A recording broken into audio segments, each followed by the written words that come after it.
All right, I'm Jason Whitlock. That's Marcellus Wiley. That dude. Yes, sir. All right, welcome to Speak for Yourself, the most fearless show in sports. Coming up, we'll tell you if Jerry Jones is overplaying his hand with Ezekiel Elliott.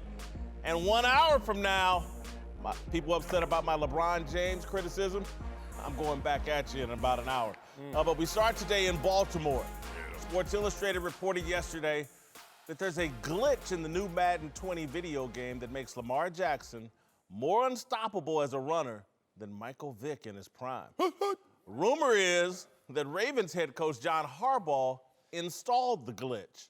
The glitch is the Ravens' new Lamar Jackson-friendly playbook.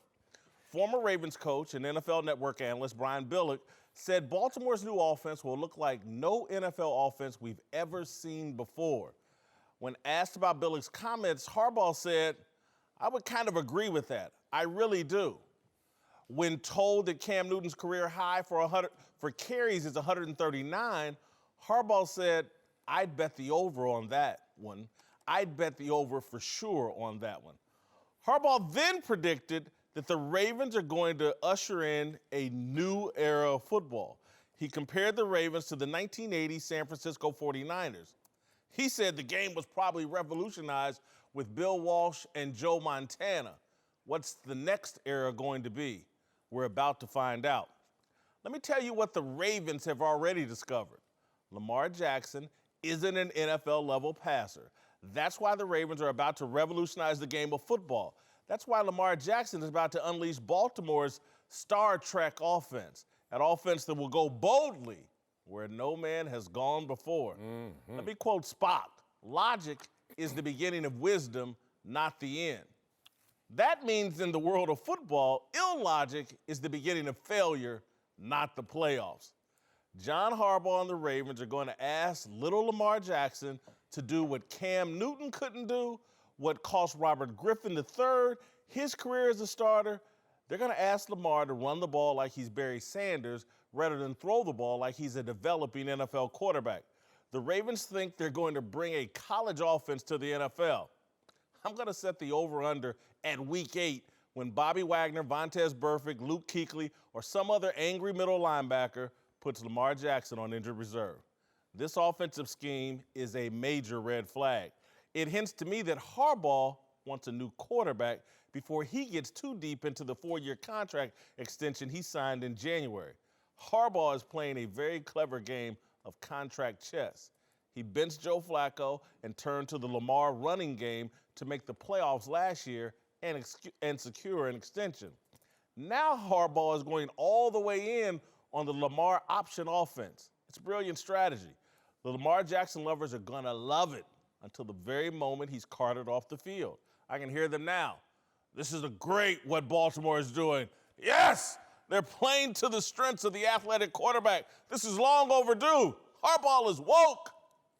When the offense fails, Harbaugh, Baltimore's new general manager, and the scouting department can begin their search for the next Patrick Mahomes or Baker Mayfield. The Lamar Jackson experiment has an expiration date of Thanksgiving. The NFL quarterback position cannot be revolutionized. It's played from the pocket. Oh, wow. All right, joining the desk now are Fox Sports NFL analyst Greg Jennings and Michael Vick. I'll start with you, Marcellus. Is this new offense, this revolutionary offense, the best strategy for Lamar Jackson? Absolutely. It's a smart play right here. If you're looking at his skill set and what you're trying to get out of him and what's best for this team. Necessity is the mother of invention. We know that, right? So sometimes you look at someone and say, you know what, we got to do something different because of what we need. And this revolution is going to be televised. We're going to see it every Sunday. And here we go. There's 3 principles I want to highlight that they need to keep in mind if this is going to work. 1, you got to be creative. 2, you got to be consistent. And 3, you got to commit. Why you got to be creative?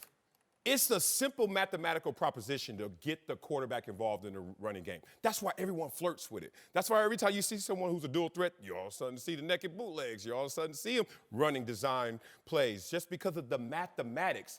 Same example that happened in the NBA with the analytics and the three-point shot. A lot of people say, oh, that's not basketball. Oh, that's not smart. But the numbers keep suggesting, yeah, it is. Throw them up there 40, 50 times a game. So you got to be creative. 10 on 11 doesn't sound as good as 11 on 11 in the running game. Get the quarterback involved. 2, consistent. Remember the Wildcat was out there and it worked, and then the D coordinators finally said, all right, we got a coach now. Fine, let's stop this Wildcat. And they shut it down. And then you know what happens? You just see every now and then a quarterback go out there as a dual threat, and you see it coming as a defender. We know what it is. You only got 3 plays designed for this guy. You got to be consistent on top of being creative. Last but not least, commit. When the coordinators do stop it, when we do see it coming, you got to go against that avalanche, go against those naysayers, the criticism, and be consistent with your commitment. You do all those things, I see it could work because of his skill set and what this team needs. Marcellus, I'm loving what you're saying as far as the commitment, because, look, if Jim is saying this, or John is saying that it's going to be a new era in football, then, look, I can look at that and appreciate that, because we don't know what they in the meeting rooms, cooking up. I know Greg Norman is an amazing play caller, and having a guy like Tyrod Taylor and Colin Kaepernick, back in the day, he knows how to put things together to make a mobile quarterback, be very successful. Now, I think this is going to have to happen in phases. Every quarter of the season, we're going to have to watch this closely, because, listen, if they're going to run the ball effectively and they're going to run Lamar the way they're saying they're going to run Lamar, then, listen, the first quarter of the season is going to be rough. Second quarter, they're going to have to come with a different game plan. He's going to have to throw the ball in this offense in order to win football games regardless of what. There's no quarterback that can line up. I don't care who you are. Cam Newton looked like he could do it just based on his physical stature. Looked like he can will himself or his team to win each and every week. It's just not possible. You can't run the football that much the way that they are saying as far as a new era, but it's going to have to be some passing game that's included in that. I think this is a brilliant approach when it comes to John Harbaugh and this team. It's not new when guys have something that they do really well. You know what? We should probably put them in the best situation to expose that, to allow them to showcase that. That's all they're doing. They bring on Mark Ingram. They already run the ball really well and effectively. So they've committed to being who they are. They've always been that. Now they understand, you know what? There's a progression to this quarterback position. We don't have a Patrick Mahomes that's going to come out here and just sling the ball everywhere. 27 of the 32 teams don't have that. But they do have a quarterback that will make you honor him. And so why not do what's best for him in allowing him to utilize his legs? Is he going to have to be smart? Yes, but that's the name of the game. It's a progressional growth period that they're going through. I think here's the thing that's getting overlooked, and please correct me, Mike, if I'm wrong. It's not just, is he going to get hit and potentially hurt? It's what the hits and the running do to you mentally in terms of as a quarterback has to control the other 10 teammates, get the plays in, call the plays, get them in the right formation, sometimes read the defense in terms of setting pass protection schemes, what coverages. In college, they play 2 or 3 coverages. It's a much simpler game. They look over to the sideline, the coach tell them what to do. They got 1 or 2 reads, blah, blah, cards blah. are up. There's less thinking. Right. When you're out of breath, and again, Marcellus knows this, and both of y'all know this. How many times you see stars in a game? And because you're a little woozy. Yeah. That you can handle it. The quarterback can't be seeing stars throughout the entire game and effectively do his job. Yeah, just speaking from experience, I mean, you got to get stronger as the game go on at the quarterback position. And when you get knocked down, it's tough enough just being in the pocket, getting knocked down, having to get up. Then you got your design runs where you got to run the football, get hit, get up. And those are things that's going to have to be taken into account. That's why I say this will have to be monitored quarterly throughout the season. So I got a question for you then, Mike, because you are the reason why this is even an option for most of these quarterbacks. What was more of a tasking hit? From the pocket, being hit blindsided, or when you knew I'm running, I'm scrambling, and I'm going to come into contact with a hit with the guy, but I'm going to initiate it, and I know it's coming? Yeah, when I knew it was coming, that was more taxing. I felt that a little bit more because the contact is there. You you overexerting yourself to get a first down, to pick up extra yardage was part of my thing that I didn't do as well as I was supposed to do, and protecting myself. If Lamar Jackson can protect himself in this process, I don't know how, then they'll come out clean. The thing is just when you're a mobile quarterback and you running, you laying it all out in the line, you really laying it all out in the line for your team and to make things happen. I think there's a different energy you tap into. And Marcellus, you played running back. When you were running back, it's damn near like being the middle linebacker. You get yourself hyped because you know you're going to go through this pounding, blah, blah, blah. And Cam used to tap into that to a point. And now he's starting to tap out. It's hard to play the quarterback position with the mentality you need to run the ball. They talking about it sounds to me they 10 times a game they may be trying to run it. That would be 160. That's more than 100. That's a lot to ask. Yeah, but we have to take Brian Billick for his words. And in a sense, he said this is going to look different than we've ever seen it. So right now, we can't even imagine what that is. This may not be designed runs. This may not be quarterback keeper up the middle. So this may be a new era. Let's take advantage. That's the over on 140 runs. Okay, but think about it. How many of these runs could be designed that could bootlegs, you slide, protected by the quarterback rules, you don't get touched? That's one carry, untouched. You can do that. You go short boundary runs. You say, hey, we're going to use the boundary as obviously another defender, but we're going to use them also as an asset. Tap out. Another few yards there. There's a way that you could get half of these carries maybe untouched. Russell Wilson is probably our best example of someone who safely runs the football from the quarterback position. Former baseball player, knows when to slide, knows how to slide. If he's learning those attributes, I think this is a great thing because the only thing that really derailed him last year, and I think it got exaggerated, is that they played the L.A. Chargers twice in 3 weeks. And the L.A. Chargers went outside the NFL defensive playbook and designed a defense to shut this guy down in the playoffs when that's what you're supposed to do, take away plan A. Let's be careful to say that this didn't work because he was a winning quarterback doing a minor version of what they're going to apply this year. Yeah, and the one thing that I will say is that, teams having the chance to watch what they did last year, okay, it's going to be a different look for him. 3 smart quarterback coaches in the room where you got an offensive coordinator, got a quarterback coach, you probably got a special assistant in the room. They're going to have to cook it up and put plays together that they can outmatch the defense. I'm talking about week in and week out. I don't know, where it's going to come from or how different they can make it look, but I think just being different is going to be the key. In a world where we see defenders allow quarterbacks plays, passes, runs, because we're so scared to touch them. In a world where that's the reality, you can manipulate that to some degree. When I used to play against Warwick Dunn, I used to just shake my head and be like, how come I can't hit this dude square? No matter what I try to do, you get in that phone booth with him, good luck touching him. And I'm just saying, if someone can be unconventional and daring and say, let's apply some of this, let's manipulate these rules in this climate, maybe you get something. I like your point, Marcellus, and it's they're doing this out of necessity.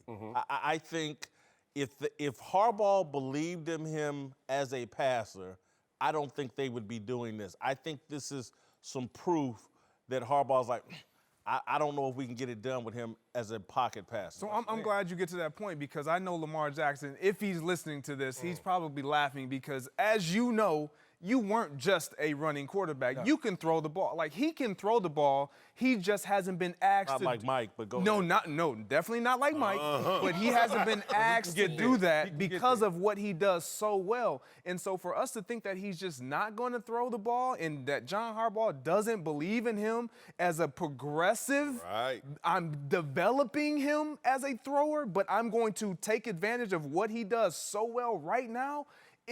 I don't buy that. I think he's all in on the developmental process, but I'm going to take advantage of what he does really well right now. Yeah, people need to go back and watch that first L.A. Chargers game when he caught them off guard. Yes. Can he throw? Yes. Ask L.A. Chargers when they were fighting for the division. They were out there fully loaded trying to keep pace with Kansas City.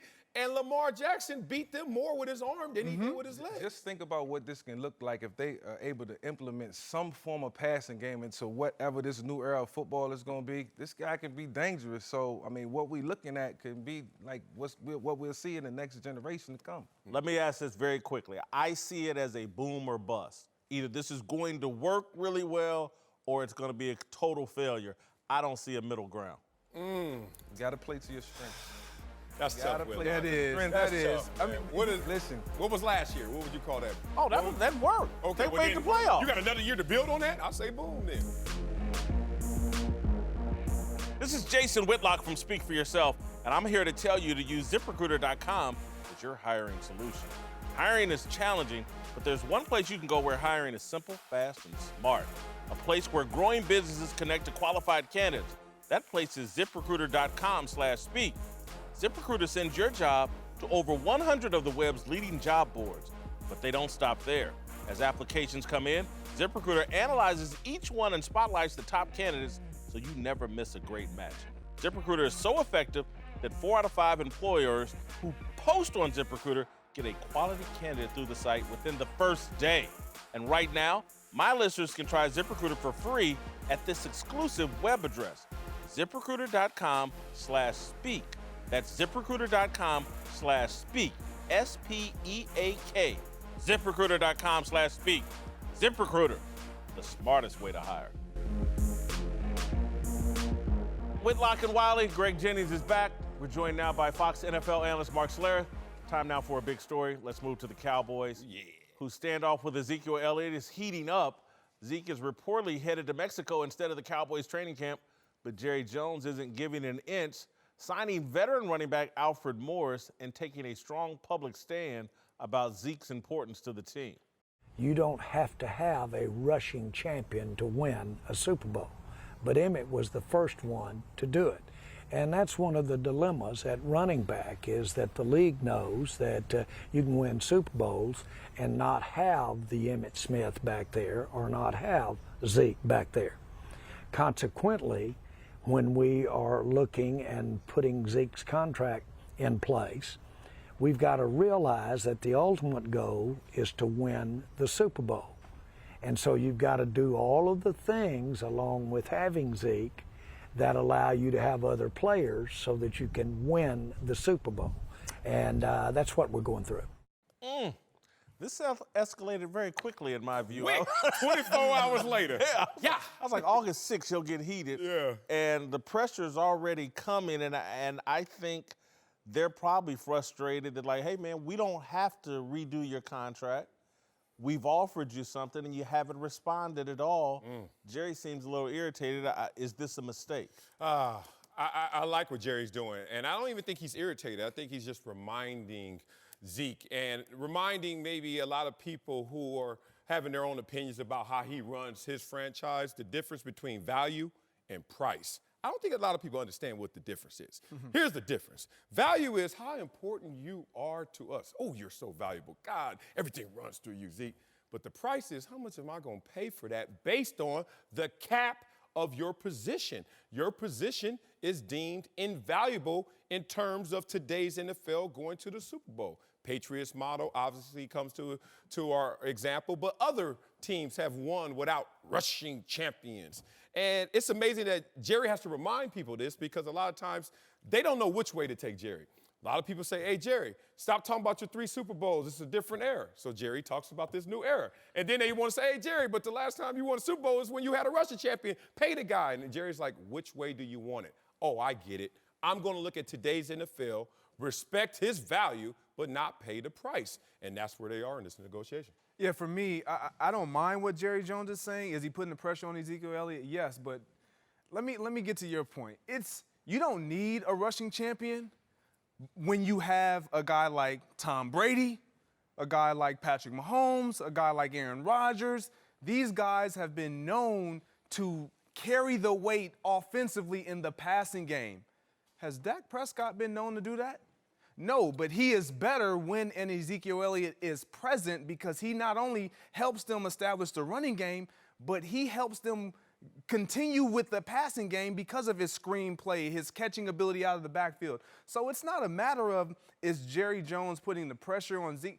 He is, and rightfully so, because contractually, look, kid, we don't have to pay you right now, and we want this to last and sustain us for years to come. And in order for that to happen, you got to take a little bit of less chunk than what you really want to get. Yeah, I mean, everybody wants to get paid, but in this position that he's in right now, and I understand from Ezekiel Elliott's standpoint, what leverage do you have? I mean, as a player, the only thing you can really do is to hold out, to kind of flex your muscles and hold out. And I think one of the things that's going on right now is Jerry Jones is, he's got a history of paying his guys. You look at all the guys that have a $10 million plus cap hit on their roster. He's got a history of doing that. But I think there's part of him right now that he's flexing his muscles because he's saying, man, how many times have I backed you up? You've been suspended. You've been called to the principal's office. I've fought the commissioner on your behalf.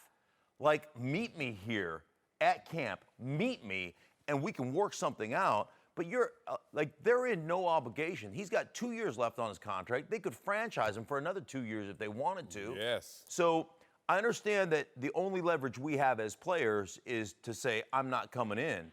But the bottom line is, I don't know if it's the right move for Ezekiel Elliott now based upon the lack of leverage that he has. I'm going to add this to the conversation. I think if you really listen to what Jerry's saying, and this is why I'm now going to jump in, it's not a mistake, because what I think Jerry is really saying, it replace Ezekiel Elliott's name and put Dak Prescott's name in there and listen to what Jerry's saying. I think he's more talking to Dak, because Dak is who there's pressure on to get done first. Zeke's not up for 2 years. They can franchise him. I think Jerry's real words, he's using Zeke as an excuse to communicate to Dak about, hey, man, we got to build a whole team. And I think if you take everything he says and apply it to Dak, that's who I think he's communicating with and trying to put real pressure on. I'm saying the same thing to Zeke that I'm saying to you, Dak. We all have to eat off this salary cap pie, and we're all not going to be happy. Well, it's a muscular move in terms of his intentions is to speak to more than just one person. So you do one thing, but a lot of people understand and get the message. That's a smart play if you're Jerry Jones. I think a smarter play is him actually doing his own homework and research and reminding Ezekiel Elliott, did you watch the NFL last year? Have you watched since you've been in the league? Okay, how many playoff games have we won when all you guys been together? For whatever reason. One, right? Okay, respect. How did it end for us last year? Not so well. Who did we lose to? A team that what? That team didn't have their favorite receiver in Cooper Kupp. That team didn't have Todd Gurley, basically, for most of the playoff run. And not as good a defense. And they went farther than us. So be careful, because I know how to design this a different way in terms of architecture that gets us maybe even farther than we've been. So we may think top 10 defense. Oh, God, we got all this passing game now coming with Amari Cooper and you. But where did it get us? It got us short of a team that had less and went farther. So I think he's just reminding him of what this landscape looks like currently, and maybe you got to fit in accordingly. He is, but if I'm Ezekiel Elliott, I'm not budging either, because we haven't been proven that we can do it offensively without me on the football field. That's real. So, I mean, all these analogies and the comparisons, they are great until you look at their passing games and see how effective they've been without their main running back. I will tell you, like, you look at the way they're built, they're constructed to run the ball. They got a big bruising, filthy, dirty offensive line, get smash mouth people. And, oh, by the way, yeah, you know what? You don't have to have a rushing champion to win a Super Bowl. You're right, Jerry. You don't. You know what else you don't need? An elite wide receiver. Sorry, Greg. But the New England Patriots do it every year. Of course. They don't have a big-time X out there. You know, they don't have a big-time Z. They run it. They a little slot guy that makes plays. I'm a broken record on this topic, and so I'm going to play the song for the guy that's come back this week after a break. I think all of Dallas's contract drama centers on Dak Prescott. It's Dak's desire to get $30+ million a year is at the heart of all the dysfunction. If they could get that dude to $27 million, I think all these problems go away. I agree, but I don't know if Dak Prescott is really willing to do that because of the guys that are getting paid around him that, honestly, they haven't won like he's won, and they're not under. He hasn't played like they've played. You're right. Is it Dre? You're right. Which is why they're trying to get him to take less. But if you're a player, I don't care. Stats. You know how you get him to take less? You have this conversation last year before camp. Why he still has another year. Like, you need to be proactive when you're negotiating with guys. If you mark a guy and say, that's our guy, we know what he's going to be, it may take a while to get there, then you damn well better be willing to pay him at that point, because that's when you get the hometown discount. You let him get to this point, why would you take it? You're like, I'm already at the end. I'm going to gamble on myself. I'll play well. And guess what? Then I'll be a free agent. They'll have to franchise me. There is one thing that if I'm Ezekiel Elliott in Mexico right now, I'm going to remind this franchise that in its history, never did it have 3 straight games with 10 or fewer points until he got suspended a couple of years ago. So think about it. The Dallas Cowboys, all those offenses, all those years, high points, low points. Ezekiel got suspended the first 3 games. They couldn't even score 10 points. That's the first time it ever happened in their history. Whitlock and Wiley, Greg Jennings, and Michael Vick are back. Let's move to Arizona, where the #1 overall pick, Kyler Murray, is gearing up for his much-anticipated rookie season. A lot of people have questioned how the undersized Murray will adapt to the NFL. But as Kyler just told the NFL Network Steve Smith, he sees himself following in the footsteps of another highly mobile quarterback. You get to play quarterback for the Arizona Cardinals. What player you going to put on your jersey, you're going to say, you know what, let me channel my inner. I think growing up, Mike Vick, the way we run, shorter stature, being able to move, you know, the way he did. He's really like Michael Jordan. Like, to me, like, you know what I'm saying? Like, that's what he was. All right, well, we can go straight to the horse's mouth. What we here for? Is this smart? Should he model himself after you? And if so, which Michael Vick? Atlanta Michael Vick or Philly Michael Vick? Philadelphia Michael Vick, hands down, with a little bit of Atlanta sprinkled in because, look, those are some special times, and I'm pretty sure that he's going to create some special moments. Look, I'm excited for this kid. I think he's going to be a great quarterback as he grow, you know, as he gets experience, and I honestly can say that he's going to be a lot harder to deal with than I was because, you know, I'm a little taller than him, you know, bigger stature.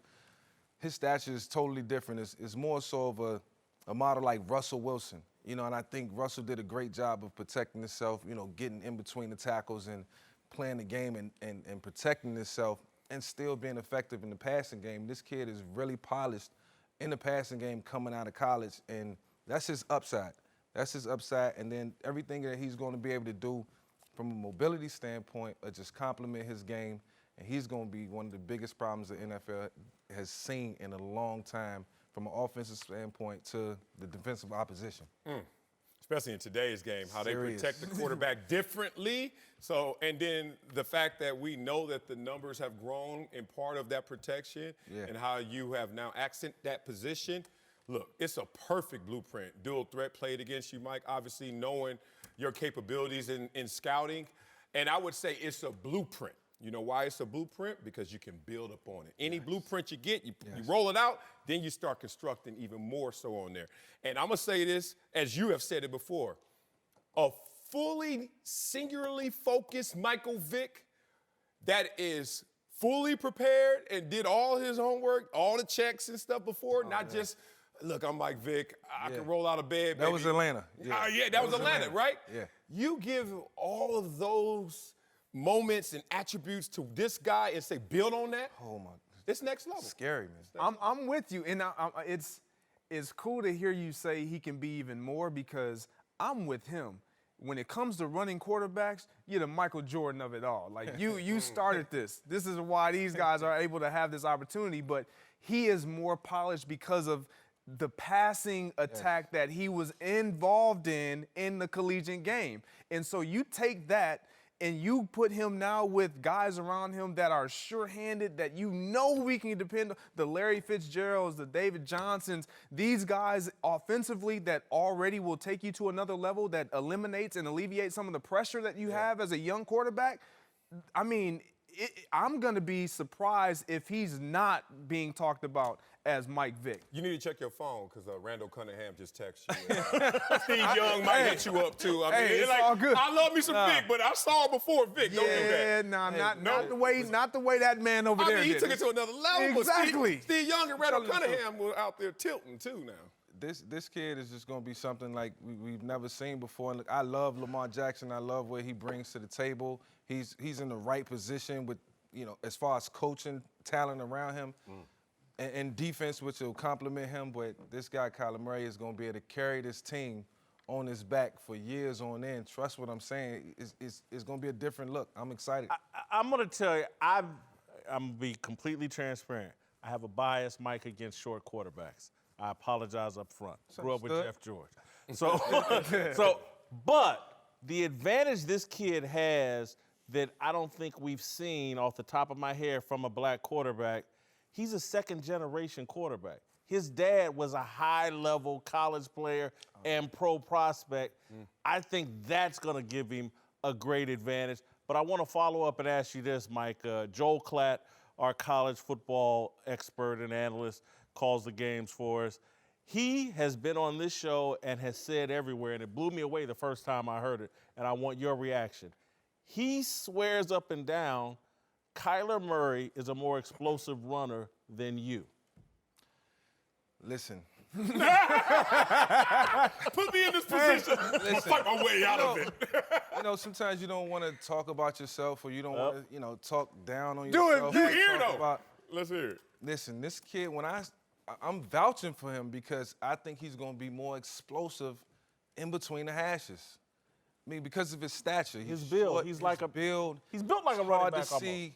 It's hard to game plan for. The kid might end up having the guy. Might have the rushing record. When his time is up. I'm telling you, he's going to threaten that. Cam is right behind me. He's going to threaten that, and he's going to be really good doing it. I'm glad he softened it. Because I was about to tell you, Mike, I saw Kyler Murray play, and I was like, I'm telling you, man. We get bigger, faster, stronger, right? Usually, yes. right? Yes. And Mike, I love the evolution of the game, and whatever statue, bring it. He may have the same cylinders you do, but when you give it to him in this version versus your version, it's gonna impact the defense differently. And I think, but like you said, between the hashes, this is what happens. Two things. One, when the little guys come, you're like, dang, his feet, they're so quick. Yes. How many times he can take a step within a yard? That's what I noticed when in the beginning of the program, when they were showing the highlights, is that, I'm taking longer strides. You're taking longer strides. Short, strides, and he's just getting the way he need to be. I mean, we've seen the play in practice. That's what we're going to see. And every one of those short strides is another attempt and another opportunity to change directions. That's tougher. And two, as a defender, 6'4", it's cute in the first quarter to go against tall guys. It's ugly as hell in the fourth quarter against these short guys. Well, you can't see him. You can't see him. Down to get him. Oh, it's going to be hell to pay in the fourth quarter. I love it. I'm starting to be sold on Kyler Murray. And again, I have a bias. I think Drew Brees, to me, throws some unnecessary interceptions because he's not 6'3". That's the typical quarterback. But I do think this kid being second generation, and then it's almost like having Darren Sproles or Barry Sanders playing quarterback. With the movement and things like that. I think that's going to be very difficult. More explosive Russell Wilson. Yes. More explosive Russell, with the competency to match it. He's in an offense where I think he doesn't have to learn much. Larry Fitzgerald's already vouched for him that he's picking everything up, and he's like a natural-born leader. The kid's ready to go, man. I can't wait to watch him this year. It's going to be exciting to watch him because one thing that allows a young athlete or a young talent to propel right away is being in the locker room where your elder statesmen are saying, hey, go get it. And being in a locker room with a guy like Larry Fitzgerald and those guys who are giving him the nod of, let's go, this is your team now, is going to take him to a completely different level because your confidence is now like, man, Fitz is telling me to do it? I gotta make it happen. Want to speak for yourself? The most fun you can have talking sports. Whitlock and Wiley. Mark Schlereth is back with us. Time to get antisocial with our man Darnell Smith. What's going on, Darnell was popping on them Twitter streets. Yes, sir. We're going to start with the NFL preseason, where Falcons wide receiver Julio Jones reports that he will be sitting out of the preseason games this year, continuing a trend of veteran and marquee players saving their bodies for games that actually matter. I think this is a really good idea for a guy like Julio and other veteran players. But do you guys think this is a smart move? For Julio Jones and every other established star in the NFL, yeah, I think they're going to all start skipping the preseason. And this is why they need to go to 18 games. and a 2-game preseason. 0 preseason games. They need to. I mean, in college, I don't remember that preseason game we had in college. Oh, you know why? Because we didn't have one, damn it. And I was a collegiate athlete. I make it to the pros all of a sudden. I got to go out there. And then there's a game you don't play. There's a game you play one series. There's a game you play one quarter. It's like, come on, coach. You're not even taking this seriously. So this is all changing. Think about what the Rams did last year. They didn't play anybody, right? Right. Everybody's like, ooh, they're not playing anybody. And then they just started opening a can on everybody. So now all the coaches are going, Cost them in the Super Bowl. Had they played in preseason, they would. I'm just. oh, boy, you went. I was like, troll alert. What did you say? They went to the Super Bowl. Right. I'm joking. All right, keeping it on the gridiron, we all know about the infamous Wonder League test administered at the NFL Combine, which includes 50 multiple-choice questions that prospects get 12 minutes to answer. While most guys struggle with the test, Patriots guard Joe Thuney just said on the podcast that he's so smart, he was advised to only answer 39 to 50 questions because they didn't want him to score too high and scare teams off. He took the advice and actually got all 39 of those questions correct. I thought the story was crazy, but do you guys actually believe it? Yeah, because I did this throughout high school and college. I didn't want people to think I was too smart. Right. And so I failed a few classes from time to time, just, you know, just to be relatable. Yeah. Right. Miss the shots on purpose. Yeah, Man, look, Steph Curry, I beat you in horse anytime. I'm going to miss on purpose, right? Right. No, I don't believe this. One, he's an offensive lineman. That's the smart group. If anything, they're looking for guys who live up to that stereotype that you are intelligent. So, and 39 to 50, that's still in the same range of like, wow, that's amazing. So That's off the charts. Listen, it's off man, the charts. Football, genius, mutually exclusive events. Yeah. And like, if you're a genius, you wouldn't be playing this game. So, like, I mean, I'm just telling you. You're not. Hey, I don't care what you score in that. You ain't that smart. You're playing football for a living. Right. Well, All right. Again, I think there's actually, I believe him. No. I believe, because again, if you can't be too smart for football, and I'm telling you, as an evaluator, I see somebody come in with a 50, I'm off that dude. No, that's not. No, you're not. Yes, I am. In attitude, you can be too smart for football, but in terms of a test, and you got 50, he's like, no. Well, you know, there is those guys that you say, like, paralysis by analysis. Like, this guy is too smart. And, like, if you're going to make a mistake, go make it 100 miles an hour and try to shorten somebody's neck. Like, that was always the theory behind it, right? Right. And so you're like, if this guy is too busy being analytical and asking too many questions, he's going to he'll slow down the whole room's learning process because he's above everybody else. So there is something to that. I believe he's smart, but again, you're playing football for a living, right. so let's calm down. Time now for Darnell's question of the day. Darnell, take it away. All right, guys, during the Women's World Cup, the U.S. women's players complained about not getting equal pay to that of the U.S. men. Well, yesterday, the U.S. Soccer Federation released documents that reveal that the women actually make more than the men. Our guy, Clay Travis, added some more details, tweeting out they received $34.1 million over the past decade. The men got just $26.4 million. That's despite the men producing 65% of the overall revenue. Do you guys think this puts an end to the controversy? No. Man, yeah. Because facts don't matter, and this argument has never been about facts. The U.S. government, through Title IX, has a massive 40-some-odd year, 50-some-odd year investment in women's soccer. That's the equalizer for football, and that's what Title IX has been about. Our investment in women's soccer is astronomical, and that's why we're so dominant and embarrass the rest of the world. We've invested, we've spent the money to create the best women's team, and that's exactly what we have. No, I don't think it ends the controversy. This conversation is teetering between gender inequality and fairness. And those are two different discussions, especially if you're going to court and mediation like they are. And if it's a fairness argument, if they side with the U.S. Soccer Federation, then good luck with that. You're not going to be able to overturn it. This article that came out with the difference in numbers, it also was accused of cooking the books. They both included the World Cup numbers, but then they said, well, we subsidize the women's They offer the pro league, professional league. welfare. Yes, they do. Okay, They do. welfare subsidized. I was on welfare. I was subsidized. I get it. No, and I'm with you. And that's where you see A lot the of government cheese in my house. Yeah, for real. Hard to cut, too. So the thing is, that's where the books look a little different. And the FIFA prize money based on the results and how do you give them bonuses for wins and losses, so detailed. Basically, the conversation continues, the controversy. It's never. That's not going to end it. And you know, when I see the numbers that are being released, I'm like, well, who does that serve? That serves the people releasing the numbers. I'd like to see the rest of the numbers, right? Yeah. Like, we're going to release the numbers that actually fit our narrative. Right. Like, you guys aren't being treated with inequality. You guys aren't being treated unfairly, you know? So here's the numbers to prove it. Well, how about we see the rest of the numbers? I read something today where it wasn't like some of the TV revenue is not considered like in that. I mean, the whole thing's a mess. It continues. Both sides have lawyers arguing their side. The truth, I don't even think it's in the middle again. If you look at the overall investment in women's soccer in this country, we've invested in that as a government like no other. All right, before we go further, I want to address the Bron alert sounded across social media yesterday. A Bron alert works much like an Amber Alert.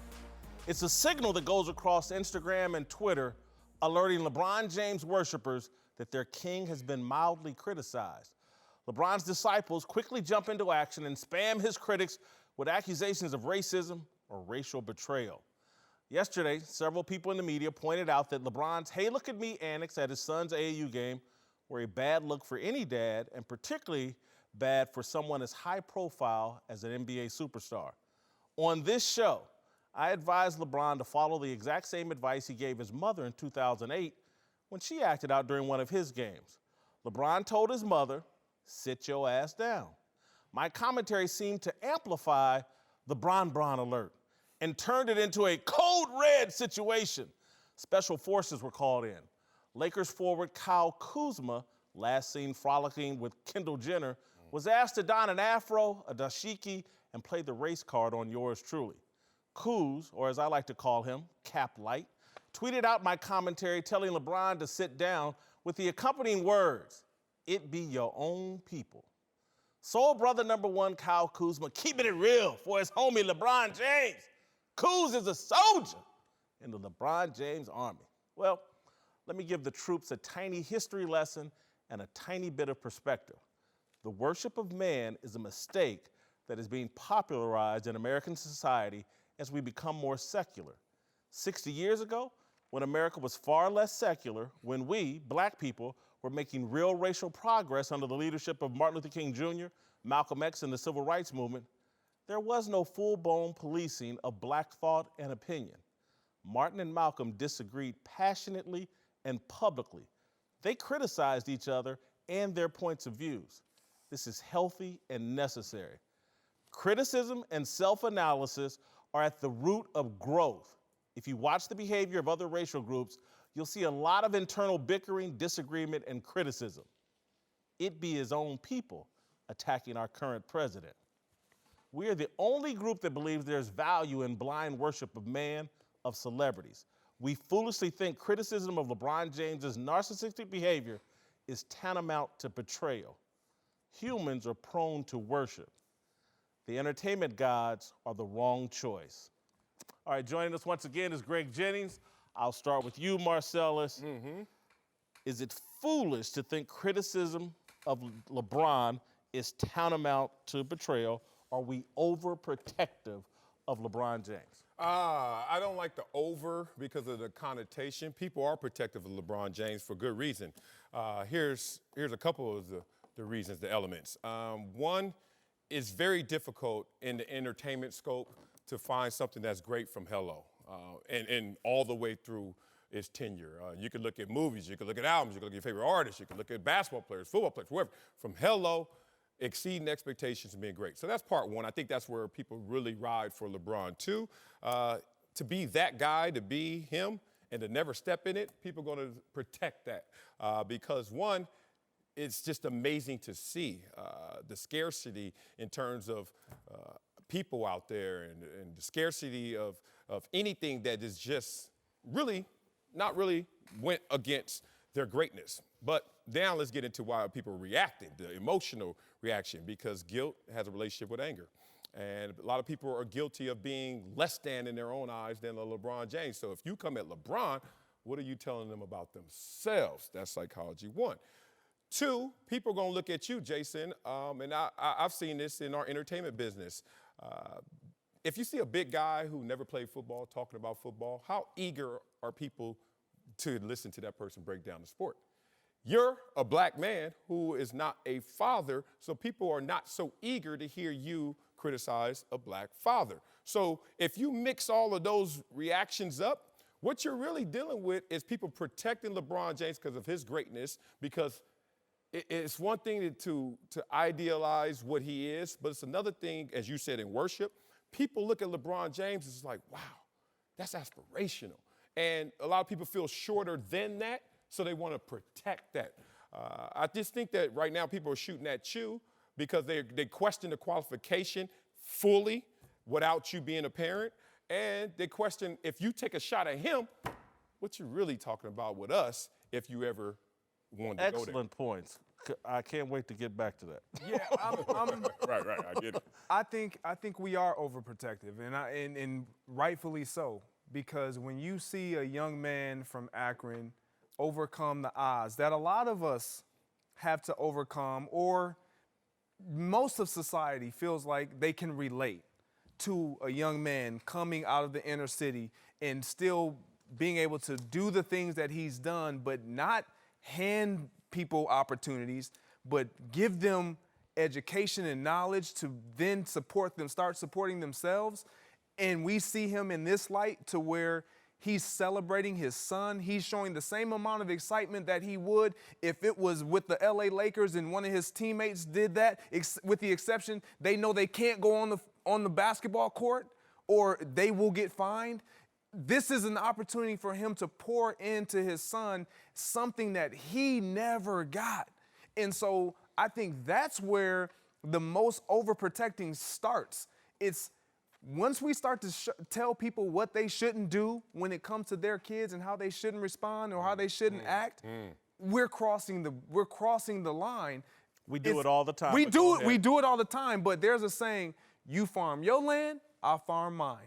If I come and ask you to help me out with something over here, then we address that. Outside of that, let me do what I do. I'm going to go in reverse order, or I'm going to go back at you. One, we do it all the time.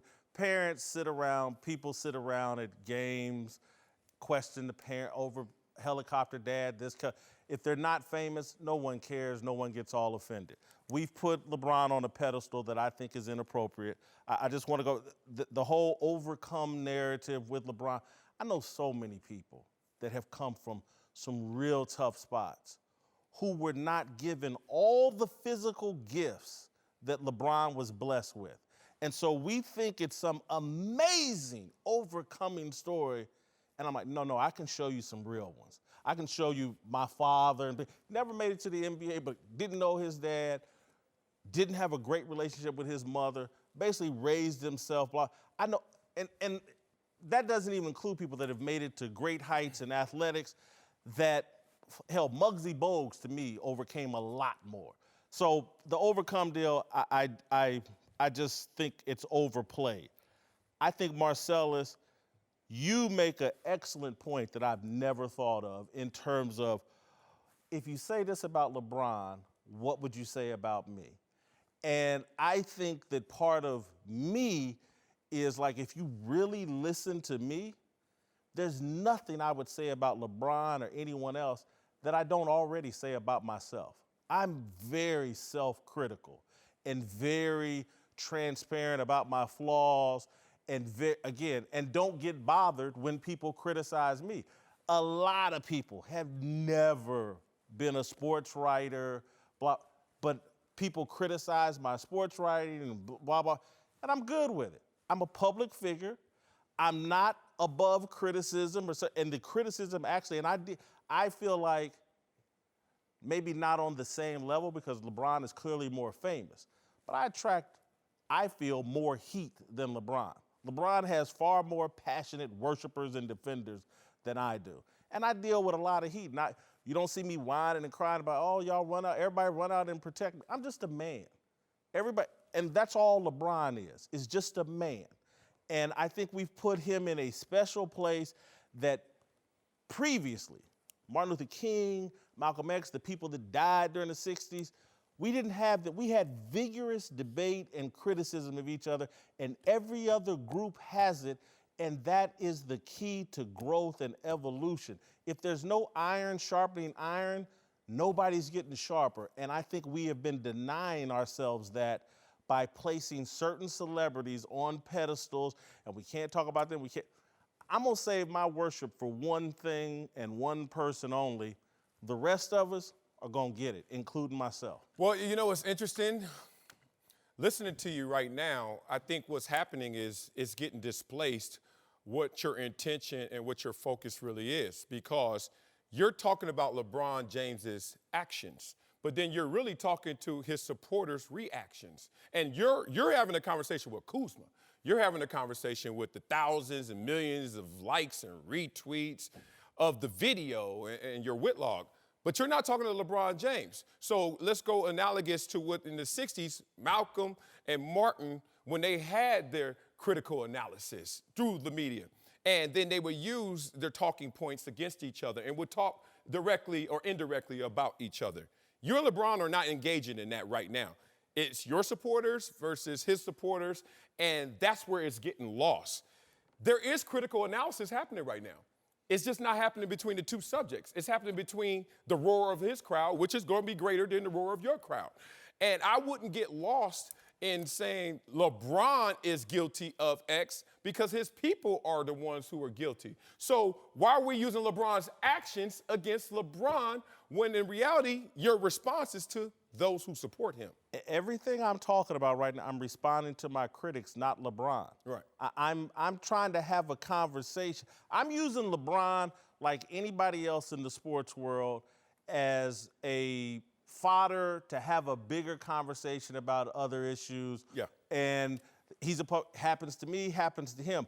But I'm not trying to conduct some war with LeBron. The reason why I, in recent years, have criticized LeBron so much is because I believe he's changed, and I think our point of views are opposite of each other. And so he tends to do more things that I find that I'm critical of. Is that change evolution? Is that change growth? Is that change positive? A lot of people say, until you can point to something egregious, why the call-outs? Yeah, because, again, that's our job. No, I'm going beyond our job, because what people are taking offense to is like a father fully engaged. Maybe he's on 10 as a father, but he's all in. Is that an indiscretion? I'm not calling it indiscretion. I called it inappropriate because that's what I believe. I call it I believe fame takes people places in unhealthy directions. I've seen it I've seen it a million times, in my view. Yeah. I've seen fame. It's a deal, and again, clearly not on LeBron's level, but it's something I fight every day. I don't see LeBron fighting that fight. I think something happened in the aftermath of the decision where LeBron pivoted a little bit and became more concerned with his public image and brand. And I see a lot of actions that I think are inauthentic and or unhealthy, and I point them out. I don't hate LeBron. When LeBron does great things, I've said on this show and praised him. When he does things I disagree with, I point that out as well. It's not personal. I'm not trying to go to war with LeBron, but I am.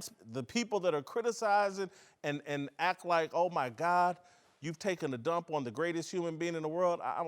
Pump your brakes, man. It's just a guy. I don't think it's people saying you're taking a dump on the greatest human being in the world. I think what it boils down to is you're a black man, he's a black man. You're a public figure, he's a significantly larger public figure. Yeah. Why are you attacking him when in society, in the black community, everybody is going to feel like, man, we already got everybody else that's going to attack him and put under a microscope. Greg, I'm not going to live under a standard again. No, I understand that. Well, I'm picking and choosing based on race because, Greg, I went for years in Kansas City where I used to attack Carl Peterson, the general manager of the Chiefs, Marty Schottenheimer, Scott Pioli, people I laid out much more viciously than LeBron James. And white people used to say, oh, you racist against white people. I'm like, no, I'm not. I'm the critic. That's my job. I'm a critic. And I completely understand that, but I think when we don't have the fully disclosed information of someone's why, it discredit us, or I shouldn't say it discredit us, but people automatically discredit our opinion. And that's what happens. My wife didn't grow up with mom and dad. I grew up with mom and dad. So our parental strategies are a little different.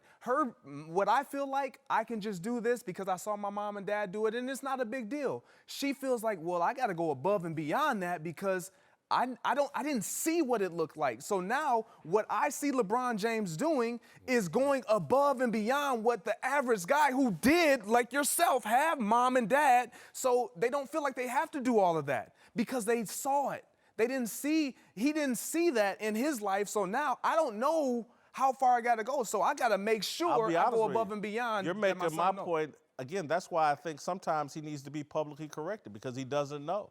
And I think he was doing too much here. And again, you're going to have all the people over Twitter all the people over social media. You're right, LeBron, the kids love the black kid. No. But there's wiser people like, nah, that's this really is why not the right I don't believe I'm making your point because his why is not yours. His why is much deeper. So what we feel like is going above and beyond, he's not even doing enough because he's never seen it at the level that he's willing to give it. Do you understand what I'm saying? No, I get your point completely. And, trust me, I'm sure there's some things that was denied and have went overboard on trying to make up for it, some insecurities that I have. Again, I totally get it. I just think that we need to have the room to criticize each other without oh my God, you've betrayed the race, you've done this, you've done, because again, when people criticize me, Marcellus and you have both just somewhat criticized me. It's not remotely personal. But the final point for me is, back in the 60s, when you brought this up in your Whitlock, an example, you do know that when they were in opposing views and viewpoints, Martin and Malcolm, people went at each other because of that. Mm-hmm. And so nothing's changed now, so why do you now cry, I don't like this, when that's just what comes with the territory of having opposing viewpoints? I think we're overprotective. I think there's too much of oh my God, you shouldn't do that. That again, I think people went at it then and there was less of, oh my God, this is unhealthy or this is setting us back. No, this is what human beings have done from the beginning of time in order to evolve. Right. But you know what? They didn't say it set us back then because it wasn't no back. Yeah, and I think it wasn't a back. It led to a lot of progress. Mark Schlereth is back. Let's move to Dallas, where Jerry Jones is taking a hard line in dealing with Ezekiel Elliott's holdout, signing Alfred Morris and telling reporters, quote, you don't have to have a rushing champion to win the Super Bowl. And while that may be true, there's no question that Zeke has been crucial to the Cowboys' recent success. Since Zeke entered the league, Dallas is 21-5 when he gets 21 or more carries, while just hovering around 500 when he gets fewer carries. The question here is, can the Cowboys win a Super Bowl without Zeke? Nope, don't even want to imagine it. And let's not use the template of, before when they had Michael Irvin and Troy Aikman and Emmitt Smith. I know we are kind of running with that analogy. They don't have Troy Aikman. They don't have Michael Irvin. Those people, as they were active, were being mentioned in the Hall of Fame pretty early. And that's not happening right now with Dak and Amari Cooper. So, no, I don't want to imagine that. I think they need to have all of their pieces in place because it gives them the wiggle room in case the other guys don't perform up to standard at times. I totally agree. I think the other thing about this with Jerry Jones is, yeah, theoretically you're correct. You don't need to have a star running back, just like you don't need to have a star receiver, just like you don't need to, there's a lot of things you don't need. But you built your team based around your star running back. You drafted him 4th overall. You built an offensive line. You built a smash-mouth football team to accentuate that aspect of your game. Now all of a sudden you're going to say, well, because other teams don't need it, we don't have to have it when your whole team is built that way. Like that to me is ludicrous. I mean, you built the team that way. You need that piece to the puzzle to win a championship. There's no question. And I will say this, there's a lot of teams that will lead the league in rushing that don't know how to run the football. You know what I'm saying? Like, hey, man, we got 130 yards a game. We had 3 breakout runs because on 3rd down and 6, we popped the draw for 29 yards 3 times. The rest of the time, we average 1 yard a carry. Running the football is not about popping a draw on 3rd down and 5. Running the football is about, hey, when I have to run the football in short yardage, when I have to run the football in the red zone, when I have to run the football down on the goal line. By the way, New England Patriots during their Super Bowl run this year, I think 9 rushing touchdowns. All 9 of them had a fullback leading the way. It was a smash mouth. When they have to run it, they can run it. I'm going to give you this analogy, and I don't want to compare Zeke to this guy, but, you know, he's got the talent. This would be the equivalent of Baltimore in their heyday in 2000. You know, we don't have to have a great middle linebacker to win a championship. Sure. It's like, well, no. With Trent Dilfer at quarterback, you better have Ray Lewis in the middle of that defense, and you better have that kind of, you know, perfect storm defense. And if you built your team with Dak Prescott, you got to have Zeke. Uncle Jimmy's here. You know. Oh, is that the new thing? Yeah, is that the new thing? Yeah. That's 2 in a row. Hey, give me your thoughts. Give me your big dummy of the day so we can keep it moving. Give me your big dummy of the day. Who I look We don't like? have time to wait. Listen here, man. Big dumb. Well, first of all, it's going to you. First of all, since you want to get all technical. Hey, man, did this dude say that I intentionally flunked my lick exam to make people think that I was dumber than what I really am? In high school and college, he said. In college. Yeah, both. Well, that bib and that helmet you had on in college would told us enough of what was going on with you. Nah. Here's what I said about LeBron yesterday that has everyone so fired up. I'm sure someone has convinced LeBron that the subsequent viral videos are a good thing. In his mind, LeBron is making fatherhood cool and fun again. Fame is a drug more potent and dangerous than cocaine. LeBron is a fame and social media junkie. He moved to Los Angeles looking for a better high. All right, people are upset with me, Uncle Jimmy. I'm sure you're going to defend me. Boy, you need to go to HR with that pressure he put on you. Remember, we're taking notes on your contract negotiations right now. Pressure. First of all, I'm going to issue a cease and desist order and all this nonsense that you're putting out on LeBron James. Oh, man. Okay? See, first of all, let me explain something to you, man. Unlike you and Marcellus, y'all both had daddies. I didn't have no daddy. So I can relate to what LeBron James is going through because LeBron James he's learning on the fly.